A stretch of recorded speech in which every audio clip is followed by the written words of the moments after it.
Namanda, namanda, namanda, namanda, namanda, namanda.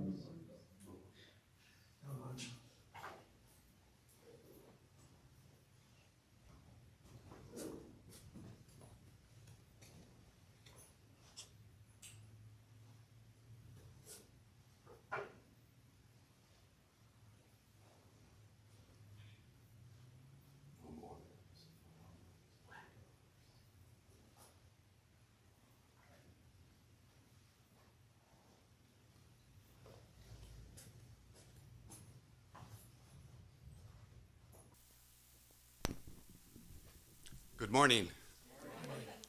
Welcome to today's family service. My name's Alan Sakamoto, and I'll be chair today. We will begin this morning's service with San Butsu Ge on page 24 and 25.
Please stand for the Gatha Nembutsu I on page 99. Oh, sorry. Did I miss something? Oh, sorry. We will begin the chanting.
Namandal, namandal, namandal, namandal, namandal. Namandal.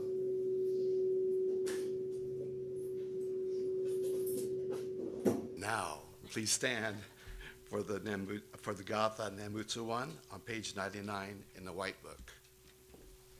Remain standing afterwards for the reading of Tree Treasures on page 8.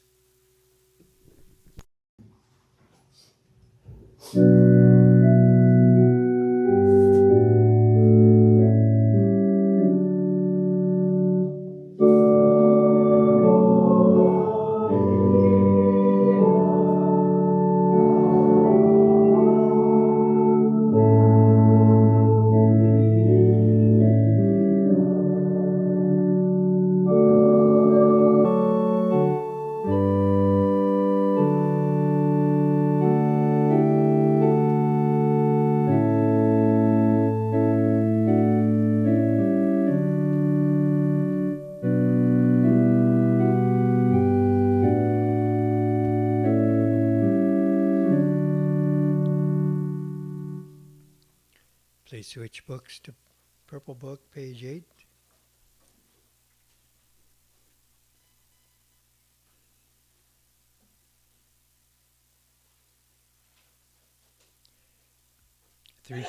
Three treasures, number 1. Hard is it to be born into human life. Now we are living it. Difficult is it to hear the teachings of the Blessed One. Now we hear it. If we do not realize the truth in this life, when will it be realized? Let us reverently take refuge in the 3 treasures of the truth. I take refuge in the Buddha. May we absorb ourselves in the principle of the way to enlightenment and awaken in ourselves the supreme will. I take refuge in the Dharma. May we be submerged in the depths of the doctrine and gain wisdom as deep as the ocean. I take refuge in the Sangha. May we live in harmony in the great assembly as disciples of Buddha and be freed from all hindrances, becoming units of true accord in the life of harmony, in a spirit of universal oneness, freed from the bondage of selfishness. Even through myriad ages of kalpas, hard is it to hear such an excellent, profound, and wonderful doctrine. Now we are able to hear and receive it. Let us thoroughly understand the true meaning of Tathagata's teachings. Namo Amida Butsu, Namo Amida Butsu, Namo Amida Butsu, Namanda, Namanda. Please be seated.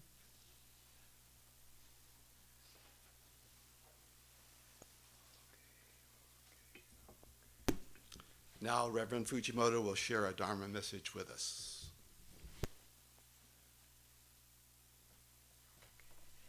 Good morning. Ohayo gozaimasu. Okay, so today I have a couple stories that I wanted to share, and one is about a great Chinese poet and thinker. His name was Po. So this is the first story, and the second story is going to be about Renyo Shonin's letters. So they're kind of related, and so we'll see how they compare with each other, okay? So the first story, the great Chinese poet, thinker, Po. He lived in 1035 to 1100, and he's very smart, a learned man. Learned all about the cultures and the arts, and he was appointed to the position of Director of Literature for the Imperial Court in China. He became so famous all over the country because of the poetry that he wrote. It was so profound that people really enjoyed deep thoughts when they read his poems. So because he was considered so wise, he eventually became an advisor to the emperor himself. But because of all these accolades that he got, recognition, he started to become arrogant. He started to think that because he knew people in high positions, since he was an advisor to the emperor, he must be very wise. He must be smart. So he wanted to prove just how smart he was. So he had heard about this great Buddhist monk living in the hillside nearby. He was also known for his profound wisdom. Okay. So Po decided that he wanted to meet the monk and challenge him to a debate.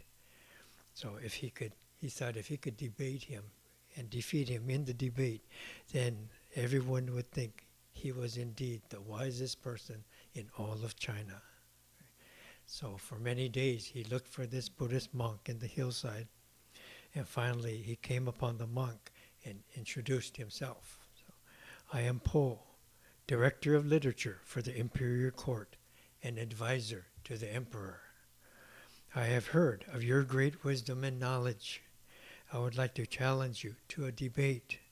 The winner will be declared as the wisest person in all of China.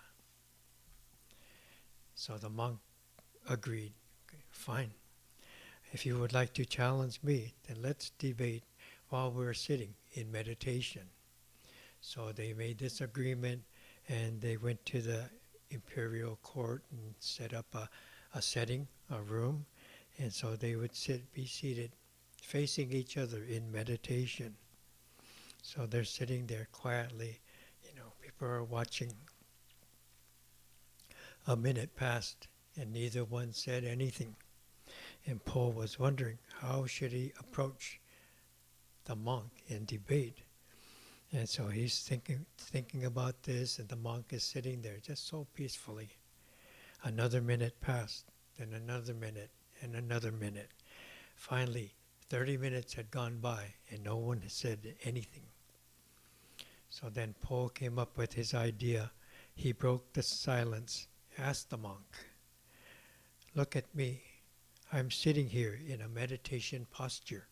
What do I look like?" So the monk looked at Paul. "You're very solemn, healthy, and gentle. You look like a Buddha." And so Paul was very pleased to get this kind of answer from the monk. And he thought, he fell into my trap. So he was getting kind of smug about it. And after a while, the monk broke the silence again and asked, "Paul, I am also sitting here in meditation. What do I look like?" And Paul could hardly believe it. So he fell into my trap. This is exactly what I wanted him to ask. So now I have him right where I want him. So he thought, looked at him and smiled, said, "You look like a pile of cow poop." So that was his answer. The monk smiled, and then he stood up and walked out of the meditation room. He didn't argue, he didn't say a single thing. So Paul returned back to his quarters in the castle, and he was telling everyone how he had defeated the monk. He was so pleased with himself. He said the monk couldn't say anything in response and just walked away. And then finally his younger sister, Paul's younger sister, said, "Brother, you lost that debate completely." And Paul was shocked. So what? I'm sure the monk was dumbfounded. He left with nothing to say, no words. "How do you say that I lost the debate?" And she says, "Brother, the monk's heart was filled with Buddha nature, so he saw you as a Buddha. But your heart was filled with cow poop, therefore you saw him as a pile of cow poop. By showing your heart with your words, by calling him the name that you did, only makes you look sillier and more foolish. No, you didn't win the debate. The great monk did." Okay. So this is the story. And I'd seen this story for a couple of years, and I thought that's kind of a nice story. But you don't come up here and talk about poop, right? Let me talk about that later on. But before that is the next portion with Renyo Shonin. We were talking about Renyo Shonin's letters and the book that was created at Seattle Betsuin by the lay members there. And so there's a number 14 letter called Imajime Hibo no Sho. So when we do our funerals, it's Hakkotsu no Sho, right? Chapter on the white ashes. So this one is chapter on the prohibition of slander.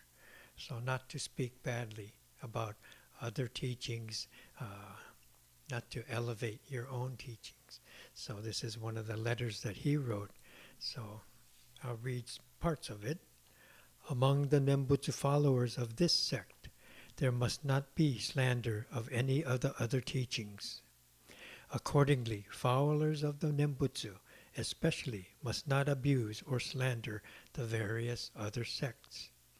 And then he goes on to say, it should also be that the leaders of the other sects should not slander this Nembutsu teachings. So it sounds very proper on both sides, either side, respecting each other's thoughts and positions. And one of the things he brought up is that in the Chiron, there's this discourse written by Nagarjuna. So if you look at the scroll with the 7 masters, on that side of Amida, 7 masters in the top 2, Nagarjuna and Vasubandhu from India. So Vasubandhu, Nagarjuna is the first one on our 7 masters of Jodo Shinchu Buddhism. But he's on the top of other schools as well, right? So he said there's 8 other schools, and Nagarjuna is the first of those schools as well. So he has this great influence on many different Buddhist traditions. Okay, so when Nagarjuna wrote, he was saying that, we should not slander the teachings of the other schools. If someone does do such a thing, slandering the other teachings, even if he's the greatest practitioner of Buddhism, he's going to fall into hell because he doesn't have the proper understanding. So to this degree, in pointing to the writings of Nagarjuna, this is what Renyo pointed out in his letter. Okay. So he says there should never be slander of the other schools, even to the slightest degree. So each of the various sects will vary a little bit in terms of approach. All that remains for us to consider is not place reliance on what these other schools teach. So you learn about your school, Shin Buddhism, and you become comfortable with that, but you don't have to argue or debate or put other schools down. Okay. And so finally, at the end of the letter, it says, it is clearly indicated that the temple priests must make this decision without any reservation. So not only the followers, but the priests too. So I think at that time, he was noticing that priests would be trying to teach his membership, to make them his disciples, right? To learn Buddhism from him. And so this is not how Renyo is saying, this is not how Shin Buddhism should be taught, right? So even among the Shin Buddhist temples, they are deviating and slandering other schools. And so this is considered, the time of Renyo, but it happens here too. VCA ministers, maybe they might slander other ministers because, he doesn't know what he's talking about, and elevate his temple, elevate what's going on in his district, his temple, so that he looks better, right?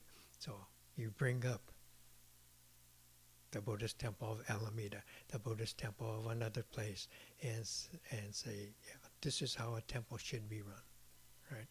Then it gets different than what Renyo is pointing out in the letter, right?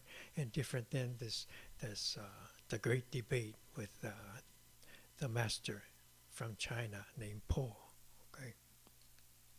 So I thought it was good to bring up the 2 different perspectives and talk a little bit about Renyo Shonin and his letters and how he encourages his members, lay members, priests in the next temples, talking to all of them and what it would be proper. So when I was talking about, I was hesitant to use this because they're talking about cow poop, right? So one of the reasons is you're not supposed to talk about waste and things like this, bodily parts and functions when you're standing here giving a Dharma message, okay? So way back when, what would that have been? Over 40 years ago, maybe closer to 50 years ago, I was a student, not a minister, and I was invited to give this talk, and I was talking about the different perspectives people have, right? Depending on where we are or position or things, and I had just become a young father, so we had little baby boys, and they have cute things for babies, right? And so I was talking about this mobile that I bought, we had hanging in the crib for the baby, and so you wind it up, and there's like 5 little bears, right? They're all the same size, different color vest. It's cute. And so you wind it up, and it turns, and a little tune goes on, and it's, wow, what a neat toy, right? But thinking about it, I thought, it's cute to me. But the baby's looking up, he just sees 5 little butts going around in a circle. So that was part of my story. I thought that's okay, right? But I was reprimanded in a way, right? The minister later on, and I'm appreciative of that, telling me when you give a Dharma message, you don't need to talk about bodily parts, and you don't need to mention. But, it was not a human butt, right? It was a little stuffed animal. So I thought, gee, okay. But that stayed with me. His words stayed with me a long, long time. I've always thought of that. And it's kind of similar. We don't talk about money either, right? We don't talk about money here. At the meeting, we talk about money, but not here. We talk about donations or whatever. And when we do a service, ministers are given a honorarium in an envelope, and even that, we're taught, don't have that occur in this room. In the social hall is okay. Outside is okay, but not in the hondo, right? And so there's this distinction, not only, bodily functions and parts and things, but monetary things as well. So there's a place, and we elevate the Dharma in this room by how we speak and how we carry ourselves, okay? Yeah, so hesitant to should I use that or not, right? But back to the baby toy, the mobile. Just this year, the sensei has passed away many years ago, but his wife is still there, and I was able to run into her this year, and she reminds me that talk, right? And it sounded like, she remembered exactly. So I think she thought I was in the wrong to talk about, the mobile like that. So she told Sensei to tell me something. Otherwise, how would she remember that, right? 50 years ago, and she still brings it up like this. So it was cute that it just happened, just a couple months ago. So, but, not that kind of but however, I did use this talk. Probably never use it again. So, okay. Thank you very much. Please join me in Gassho. Namo Amida Butsu. Namo Amida Butsu. Namo Amida Butsu. Namanda. Thank you.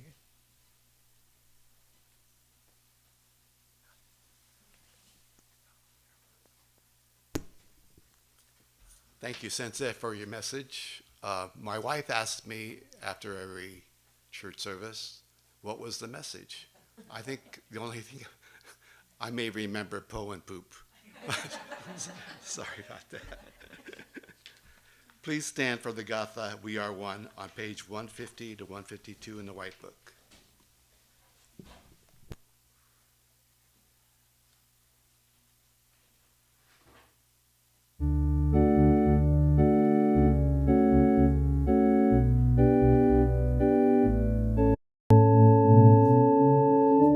Gather round and in down, this is gonna be the last to be.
Thank you for all those who helped with the altar preparations and with the service. Dennis, you are Reverend.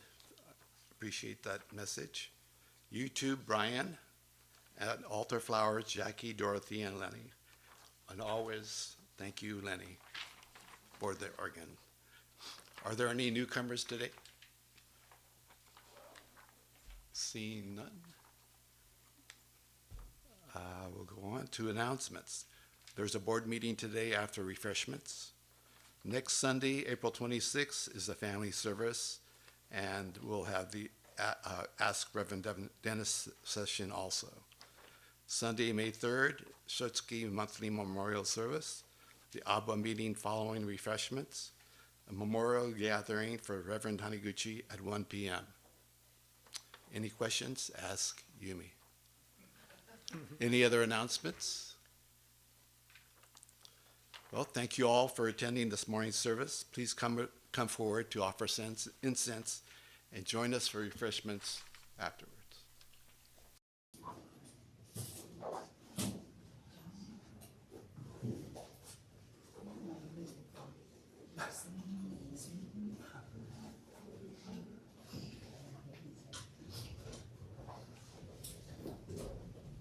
Good job.